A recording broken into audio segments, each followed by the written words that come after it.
their stagger resist is reduced by 30%. This goes up to 50%, I think, but this is still really good. That's the first time I've seen it though, so I definitely need to do this.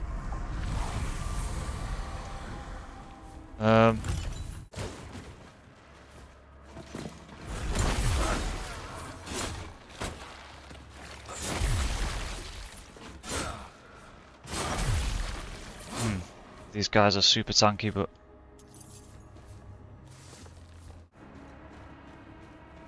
this is a proper tier 4 run this.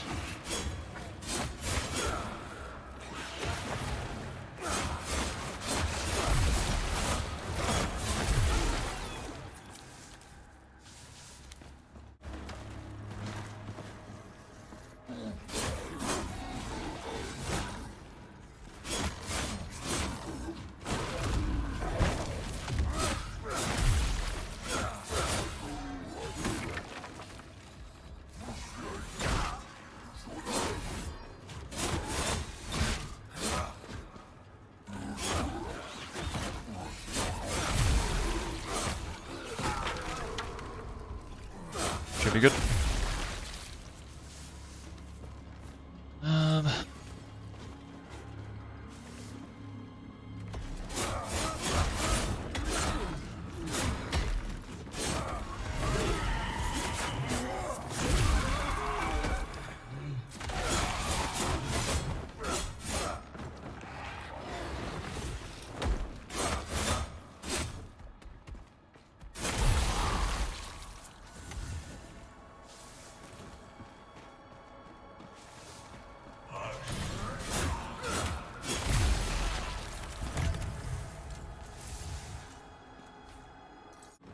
They're gone.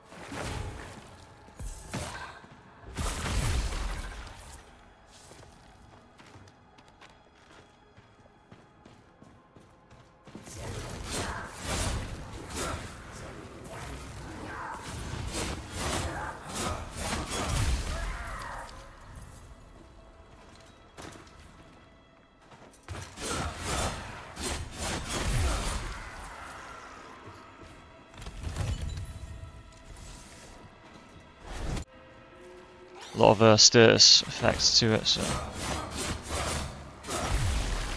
the enemy. Where are we going?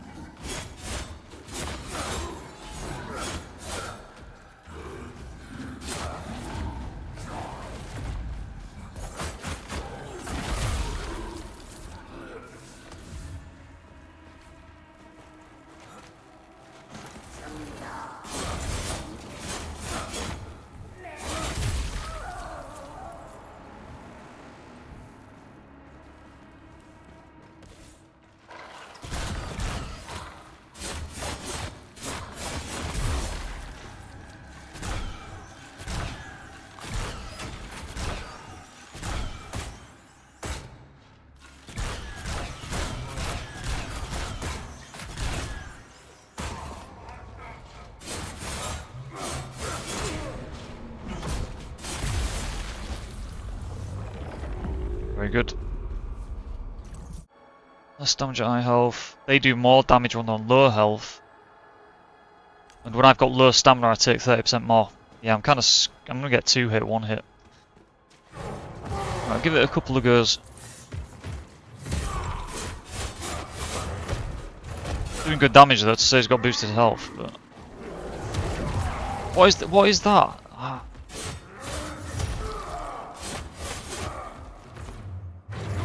The amount of time it takes to do that stamp is like teasing.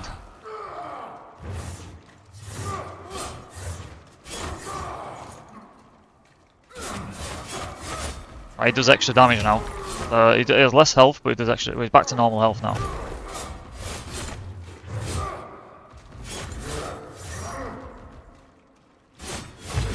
That's good.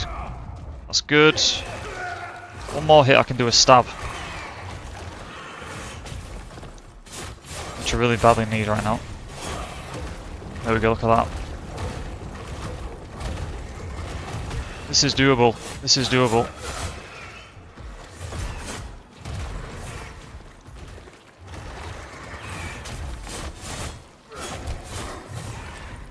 Let's just heal up quick. Oh my god.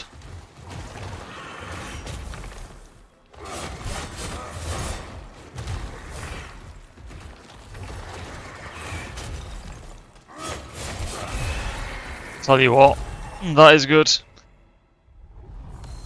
That's a tier 4 with probably some of the biggest counters to what I'm trying to do, so that's pretty good.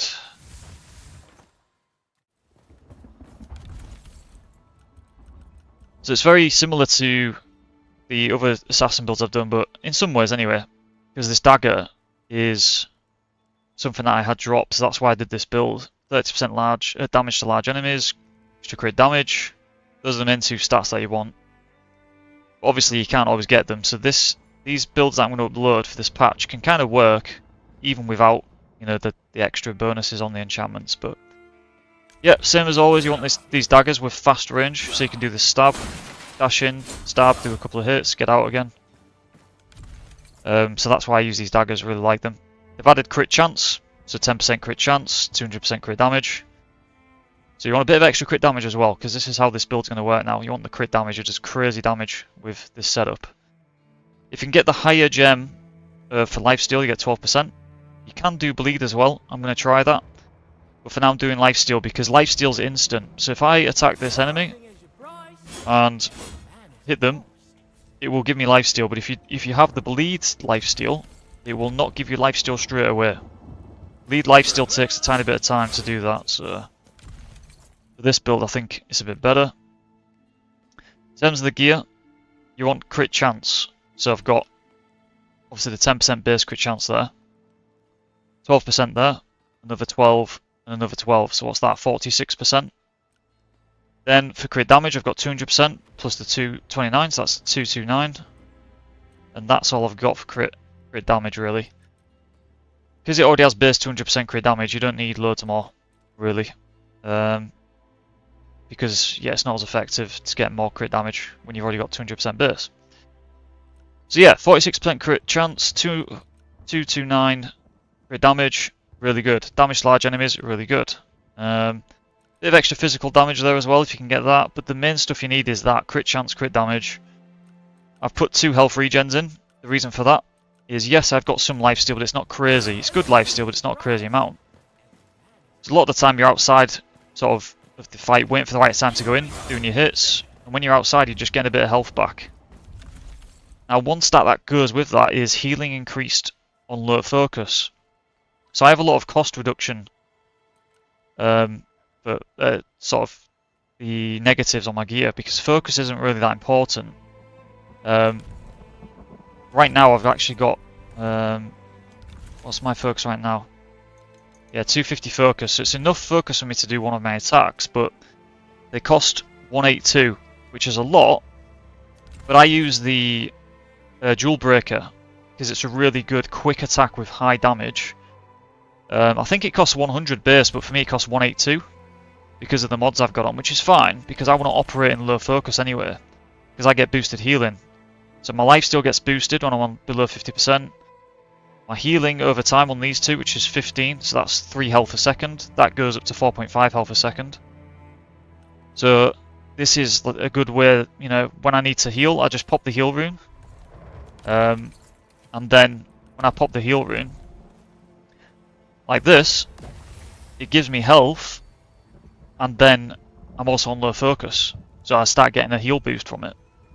The heal rune's not as good now, which is really good. It's nerfed, but it's actually works pretty well for this build. You don't get anywhere near the health you used to get. It used to be busted, so now it's quite balanced. So really good change by the devs there, but it's useful for this build.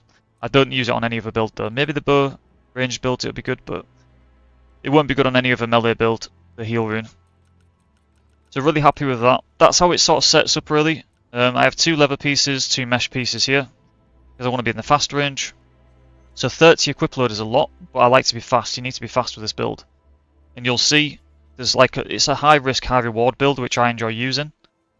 The damage is insane on this, like crazy good. Sometimes I do 1,000, 2,000 damage with my, you know, rune attack. That's without any buffs from the Crucible. It's crazy damage with this, with this crit chance, crit damage stuff. So armor penetration is nice. I've got 10% here, just to have a bit. And a couple of resistances here. I might be able to improve on these gloves. I'm also running stamina recovery because you do want to have a bit of stamina recovery, which these pants help me with stamina cost and the facet as well. So facets are really important to pay attention to. Focus gain reduced, that's fine, don't need that as I've just explained. But stamina regen increased is very good for me with the stamina cost. Add that with the gem here, which is 25% recovery. I have 46 regen, which is really high. So I do a full bunch of attacks, dash out, and I just walk around a bit. Back again, I can go back in. However many attacks I need to do, out again, walk around. That's the playstyle. If you've got multiple enemies on you, then obviously you go to one, couple of hits, save a bit of stamina, maybe go on this guy, and you do crazy, just those 3 hits you will do crazy damage. Like, it's insane. It's a lot of fun because you'll just pop people like it's nothing. The Crucible run that I did, they had insane damage resist, and I was still doing crazy damage, so it's really good like that. That's how you want to play with the stamina recovery, so you do need some. But it's not essential, it just allows you to get in a lot quicker, but it is really nice to have. I think outside of that, you know, the rest of the stats aren't too essential, but that's just the way I've set it up. You might have different ways of setting it up based on what drops for you, but the rings, I think this is kind of preference as well, but I had this drop which is almost a perfect roll, so the most you can get is 20% damage, the lowest you can get is 20% taken, so this is basically a perfect roll. It makes you glass cannon, but that's the idea with this build, right? You are going to be a bit weak, but I also got a really good armor ring, which helps to counteract it. So I would, if you're going to run this, make sure you run an armor ring as well. If you can get one like 15% plus, that's really good. The overall speed ring, for me, I think makes a big difference. Purely because I think it's 15% cap as well, so I got quite lucky with this one. But you can go in, get out, and dodge out quicker. You know, without the ring, it does feel a bit clunkier to do. You'll notice it if you're using, you know, controller, keyboard, mouse, both of them. You'll notice the difference. For me, it just helps with the playstyle. Obviously, more damage as well, so you can get in, do a few more hits, and get out quicker. On bosses, it's really important. So this is how gear works on this game. It's not just about stats and looking at it and thinking, wow, I've got loads of numbers. It's about how practical the build is and how you want to play. I also run a bow which has heat-seeking missiles, which is amazing. So this locks onto enemies. So when I'm in caves and stuff, if I can't see, I just fire this around, but that's just there for quality of life. And it runs intelligence dex, just like the dagger, so you can see the little things here. Dexterity, intelligence, that's what you need to spec into to gear this up. And the bow runs the same, so I get the same damage boost for both of these, which is really handy. In terms of the stats, 240 health is where you want to be. Any lower than that, you're getting a bit risky, I think. So 240 health is good. Stamina, 80 I think is good if you can get there.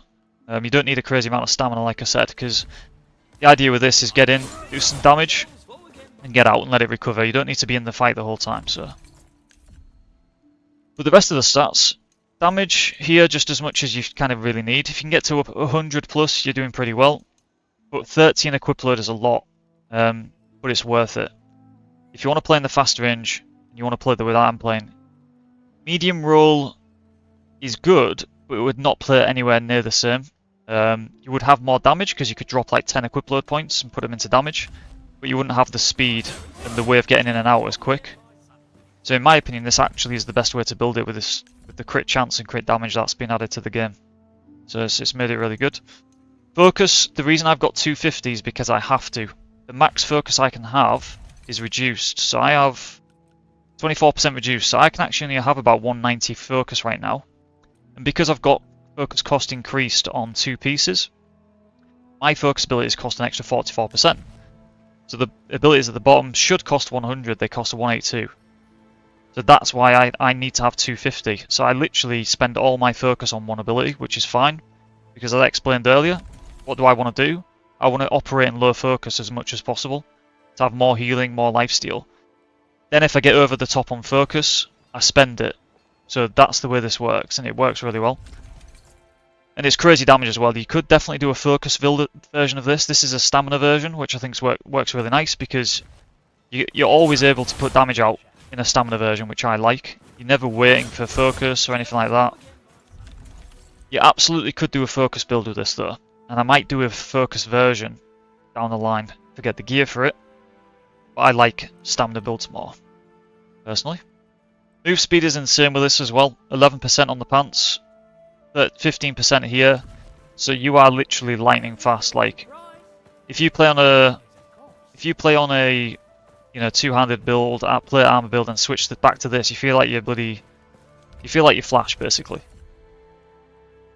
So yeah, the focus, that's why it's like that. Your resists, you want to be 40% physical resist or above, otherwise you're going to get absolutely demolished a lot of the time. Even 42% is very risky, but it's a good amount to be at. And then resists, just get them where you can really. But yeah, super fun build. Really enjoyed making it. And yeah, you know, when I'm doing tier 4 runs and they haven't got extra max health, I just slice through everything like it's nothing. It's really fun as well. But you do have to be switched on, you can't just sit there and chill, you have to be really switched on when you use it, but the reward is well worth it when you get a bunch of kills, so really fun build. I've got 2 other builds I've been working on, the Claw build, which is possibly the best build you can use as a melee right now. I'm looking forward to building that one next, probably. And the Bow build as well, which I'm working on. And I'm also going to do a video, probably in a week or so, about the patch. I think it's really good. Lots of new stats. Bleed effect is really good. So there's lots of new things you can do. But yeah, that's it for this one, and yeah, I'll see you in the next one.